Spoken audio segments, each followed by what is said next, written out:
was telling. This is the story I was telling you about. Home, and it was after we had her in our home that supernatural things began to occur. Lots of poltergeist situations that would happen at night, and it's quite a long story. It's contained in a book called The Serpent and the Savior. We had her in our house for 10.5 months. We were doing deliverance almost around the clock, day and night, but a tremendous testimony. My name is Cheryl Bryant. I was actually born in a place called Miracle Valley. My grandpa was AAL, and he was a deliverance miracle worker. And we really hadn't been involved in any of that sort of thing, but we had pastored and just loved people the best we could all of our lives.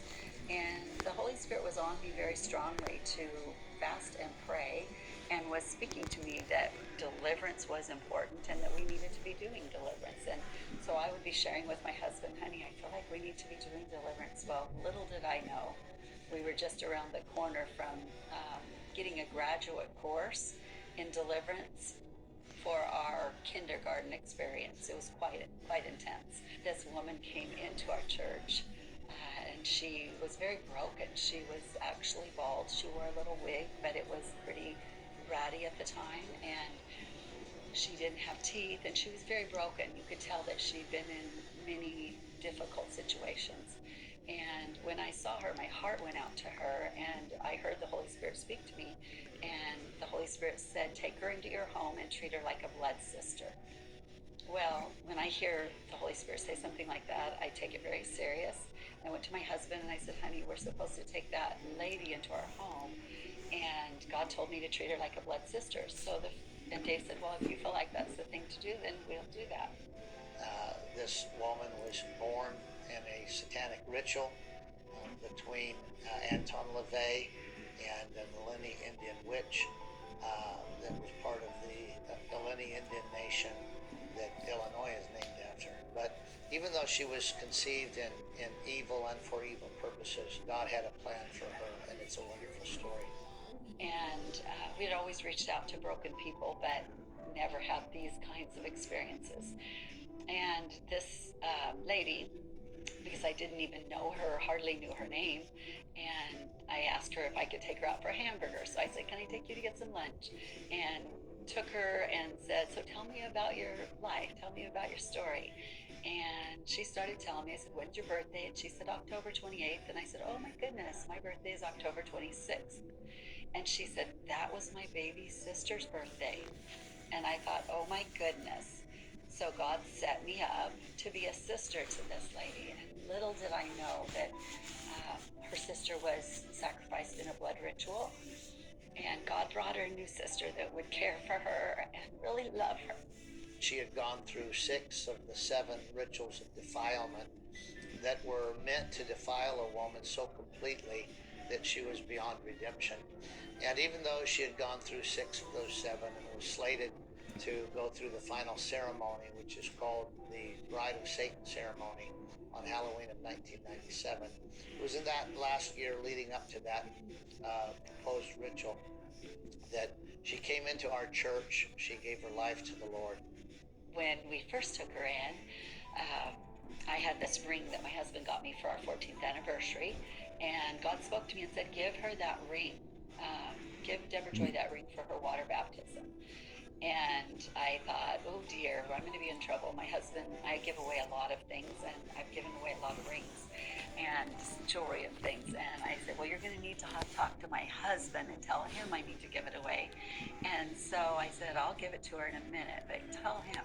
Well, we're driving across the 5th Street Bridge in Marysville, and my husband looks at me and he says, I think we need to get this lady a ring for her water baptism. And I said, oh, I have just the ring that you're talking about. It's the one you got me for our 14th anniversary. Well, he was baptizing her that day in the water. He took the ring and he said, this ring is a symbol that you are the bride of Christ. And I remember thinking, what is he saying you are the bride of Christ for? That seems so odd to me. But we found out that night as demons began to rage through her and try to bite her finger off and say things like, She's ours and she'll always be ours. She'll never be the bride of Christ. We found out that she had been ritualized and was tortured from birth to be broken so badly that the demons would infiltrate her, take her over, and make life hell for her. And her life had literally been a living hell. If you buy generic Viagra at CVS, Walgreens, you need to watch this. Newly announced.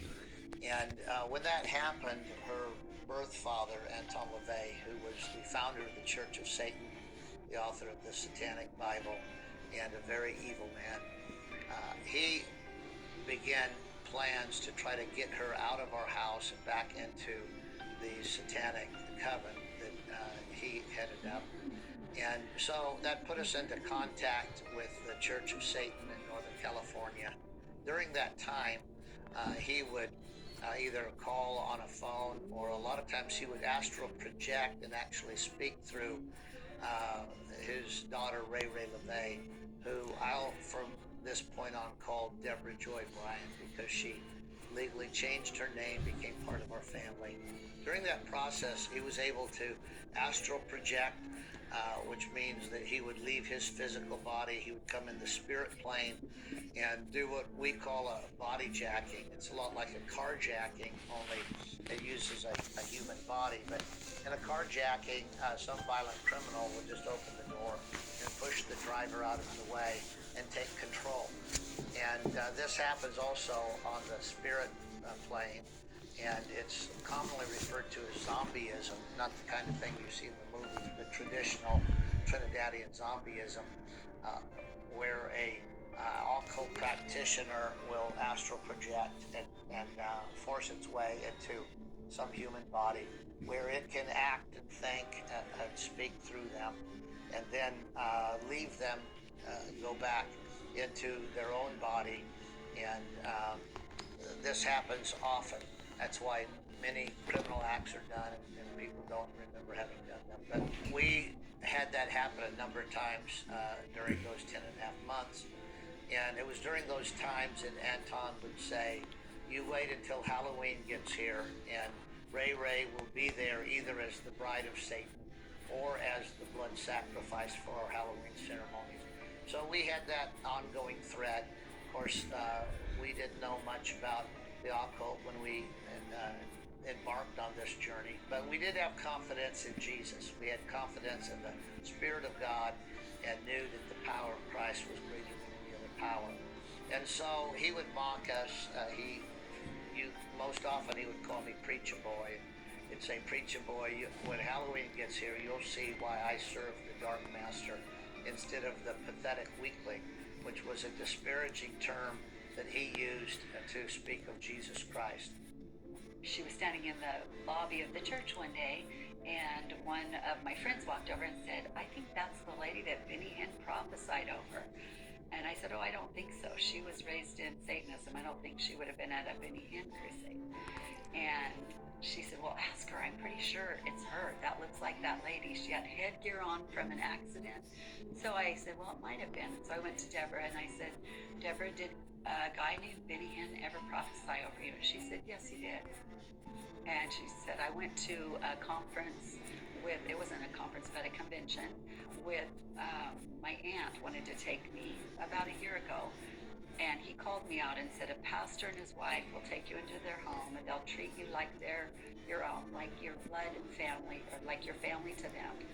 And you will get set free, and God will use that to set many, many people free. And we really loved her through hell for 10 months, day and night. We were doing intensive deliverance and really pretty much sleeping beside her, staying up with her. It was just extremely intense. She was so broken. She had so many demons. They did things to her, like they would cut open a cow carcass and gut it and put a 2-year-old little baby inside and put a tube in its mouth and bury it, sew that carcass up, bury it under the ground for 3 days. And they would do that to dismantle the person's mental capabilities so that they could implant many, many demons. And she would tell us horrific stories and just heartbreaking. but the love of God brought her to people that would treat her as a family and love her. And really, it was a delight to us. One day she looked at me and she said, "You're gonna help me and I'm gonna help you." Well, I remember thinking, how could she possibly help us? She has nothing. But what she did have was an understanding of the spiritual reality that we did not have. We were Christians and always wanted to do the right thing, but we really did not understand spiritual reality. We didn't understand what happens to people when they go through extreme abuse. We didn't understand the angelic and how much help they are. So during those experiences, we learned a ton, and it was really quite amazing. It was intensive, to say the least. I remember one time that I was home with her by myself. My husband was away fasting, and my son and I were sitting by the fireplace doing schoolwork, and she came down and was kind of upset because her daughter, who had tried to kill her, was in prison in juvenile authorities. And she was watching on TV that they weren't treating them that well, and she came down and was really upset. And I should have been more attentive to understand that it really wasn't just her, it was a spirit that was using her. And that would happen at the drop of a hat. It would be her, and then it switches over to where spirit's talking. It could be even in the middle of a sentence. They're talking along and shift in the middle of that sentence. And the demons took her over that night, and basically they were going to kill me. It was quite intense. My son experienced a very intensive assault against me, but in the middle of the demon grabbing me and throwing me up against the wall and flipping a table over and some crazy things, and this little tiny short lady, I felt the love of God for her, and I just felt God saying to reaffirm my love for her. Well, the demons were saying, "You're blankety blanking with the big boys and you're out of your league." And it was quite intense. And they literally were pulling hair out of me, and it was quite crazy. And my son had ran to the other end of the house and was actually hiding and called somebody to come for help. But for me, I didn't feel afraid. I felt God's love for the broken woman that had been taken captive by the enemy, and I began to affirm. Okay, I'm going to go all the way to the end. You can find this story I've talked about